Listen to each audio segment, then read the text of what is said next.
बिस्मिल्लाहिर्रहमानिर्रहीम। My name is Mohammad Sufiyan. I am physics teacher. आज का हमारा टॉपिक है alternating current through capacitor. Capacitor के अंदर अल्टरनेटिंग करंट का क्या बिहेवियर है वो हम लोगों ने सीखना है।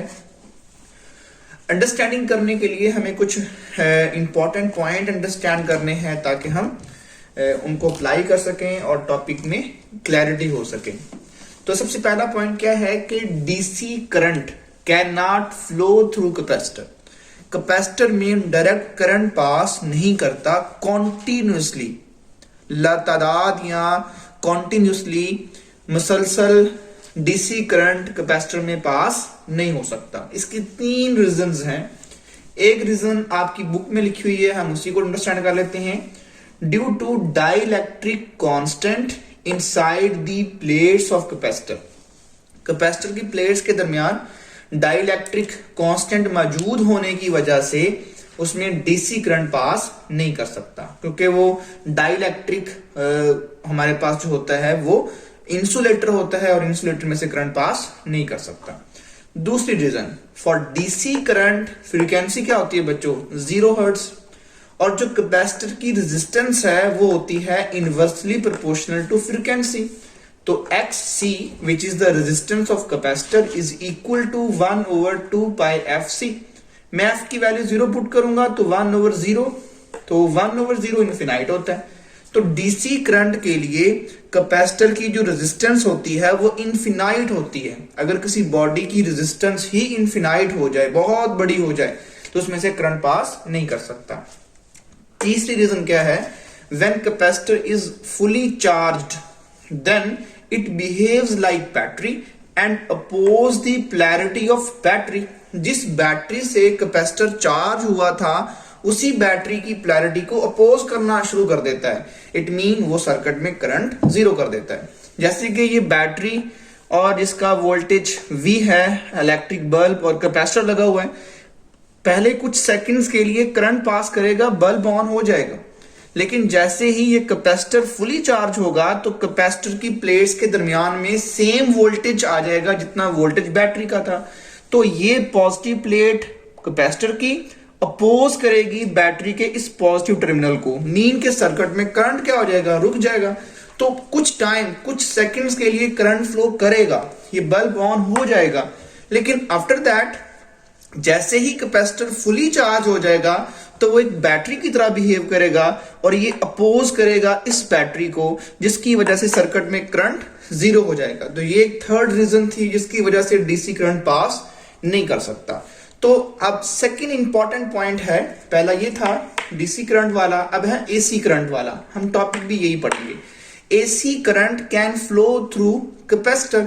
जो अल्टरनेटिंग करंट है वो कैपेसिटर में पास कर सकता है। इसकी रीजन क्या है? Due to change in polarity continuously. क्योंकि जो बैटरी हम लगाते हैं या जो हम सोर्स कैपेसिटर की प्लेट्स के ऊपर लगाते हैं उसकी पोलैरिटी चेंज होती जाती है। तो ये हम इसकी जो रीजन है वो प्रॉपर अभी अंडरस्टैंड करेंगे विद डायग्राम्स। अच्छा बच्चों, why AC can flow through capacitor, उसकी रीजन मैंने बताई थी कि जो हमारे पास अल्टरनेटिंग सोर्स होगा या बैटरी के साथ जो हम अल्टरनेटिंग करंट सोर्स लगाएंगे उसकी पोलैरिटी चेंज होती है। अब हम उसको डिटेल में पढ़ने जा रहे हैं। देखिए बच्चों, ये हमारे पास अल्टरनेटिंग करंट सोर्स है। मैंने 4 डायग्राम्स बनाई हैं। क्यों? इसकी रीजन क्या थी? क्योंकि हमारे पास जो अल्टरनेटिंग करंट का एक साइकिल है, उसके 4 क्वार्टर हैं। एक हमारे पास 0 से T/4 तक क्वार्टर है, एक T/4 से T/2 तक क्वार्टर है, एक T/2 से 3T/4 तक क्वार्टर है, एक 3T/4 से T तक क्वार्टर है। अब ये क्वार्टर क्या है ये हम अंडरस्टैंड करने जा रहे हैं। अल्टरनेटिंग करंट सोर्स का जो वोल्टेज है या जो करंट है वो साइनोसाइडल होता है। साइनोसॉइडल होता है मतलब कि वो साइन फंक्शन को फॉलो करता है। वो स्टार्ट में 0 होता है, बढ़ते बढ़ते मैक्सिमम हो जाता है, फिर 0, फिर मैक्सिमम नेगेटिव, फिर 0। इट मीन वो एक पॉइंट पर रुकता नहीं है, उसकी पोलैरिटी इंक्रीज या डिक्रीज होती रहती है और चेंज होती रहती है। अब आप देखेंगे कि जब टाइम 0 से T/4 था तो इस पोटेंशियल सोर्स ने अपना वोल्टेज मैक्सिमम किया और उस वोल्टेज के मैक्सिमम होने की वजह से कैपेसिटर चार्ज हो गया इस T/4 तक। तो इसका ये एंड पॉजिटिव बन जाएगा, ये एंड नेगेटिव बन जाएगा।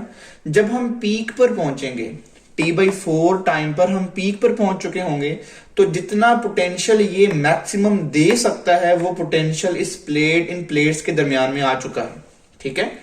लेकिन थोड़े टाइम के बाद जो हमारे पास अल्टरनेटिंग सोर्स है वो अपनी पोलैरिटी डिक्रीज करेगा, अपना करंट डिक्रीज करेगा। लेकिन चूंकि ये जो कैपेसिटर है इसके अंदर जो चार्ज स्टोर होता है वो जस्ट लाइक अ बैटरी, मतलब बैटरी की तरह का बिहेवियर शो करता है, और बैटरी का जो पोटेंशियल है वो स्टेशनरी हो सकता है। तो जैसे ही इसका पोटेंशियल डिक्रीज होगा तो सर्किट के अंदर ये as a potential source behave करना स्टार्ट कर देगा। तो जैसे ही अल्टरनेटिंग सोर्स का करंट डिक्रीज हुआ तो सर्किट में फिर कैपेसिटर का करंट डोमिनेट कर जाएगा। तो सेकंड क्वार्टर में, फर्स्ट क्वार्टर में कैपेसिटर क्या हुआ, चार्ज हुआ। तो सेकंड क्वार्टर में कैपेसिटर क्या होगा, डिस्चार्ज होगा। मीन के पहले क्वार्टर में चार्ज, सेकंड क्वार्टर में डिस्चार्ज। जैसे ही थर्ड क्वार्टर आएगा फिर वोल्टेज बढ़ते बढ़ते बढ़ते मैक्सिमम होगा और कैपेसिटर की जो चार्जिंग है वो ऑपोजिट हो जाएगी। पहले ऊपर वाली प्लेट पॉजिटिवली चार्ज थी, नीचे वाली नेगेटिव थी, अब नीचे वाली पॉजिटिव बन जाएगी, ऊपर वाली नेगेटिव। तो कैपेसिटर T/2 से 3T/4 तक फिर चार्ज होगा बट ऑपोजिट इन डायरेक्शन, और नेक्स्ट 3T/4 से T तक वो डिस्चार्ज होगा फोर्थ क्वार्टर के अंदर। इट मीन इसमें हमारे 4 क्वार्टर हैं, 2 क्वार्टर्स में कैपेसिटर चार्ज हुआ और 2 क्वार्टर में कैपेसिटर डिस्चार्ज हुआ। ये जो ग्रीन वाले हमारे पास क्वार्टर हैं इनमें कैपेसिटर चार्ज होगा, और रेड वाले जो क्वार्टर हैं इनमें कैपेसिटर क्या होगा, डिस्चार्ज होगा। एक बात और जहन में रखनी है, जब ये वोल्टेज इंक्रीज हो रहा होगा तो इस सोर्स वोल्टेज की, इस सोर्स की जो पोलैरिटी है वो इंक्रीज हो रही होगी। यहां पर मोर एंड मोर पॉजिटिव, यहां पर मोर एंड मोर नेगेटिव। जब ये मोर एंड मोर पॉजिटिव होगा तो ये plate more and more positively charge बन जाएगी और ये plate more and more negatively charge बन जाएगी। क्योंकि पीक के बाद ये पोलैरिटी डिक्रीज होगी तो कैपेसिटर फिर हमारे पास सर्किट के अंदर डोमिनेट हो जाएगा, तो वो एज ए सोर्स बिहेव करेगा। तो जैसे ही इस सोर्स की पोलैरिटी डिक्रीज होगी तो इसका करंट इस कैपेसिटर के करंट के सामने कम पड़ जाएगा, तो कैपेसिटर डिस्चार्ज होगा अपोजिट डायरेक्शन में। अब अगर एंटी क्लॉकवाइज अगर कैपेसिटर चार्ज हुआ है तो एंटी क्लॉकवाइज डिस्चार्ज होगा। अब इसमें देखें कैपेसिटर हमारे पास चार्ज हो रहा है, इसमें डिस्चार्ज हो रहा है। तो 4 क्वार्टर के अंदर हमारे पास 2 दफा कैपेसिटर चार्ज होगा, 2 दफा डिस्चार्ज होगा।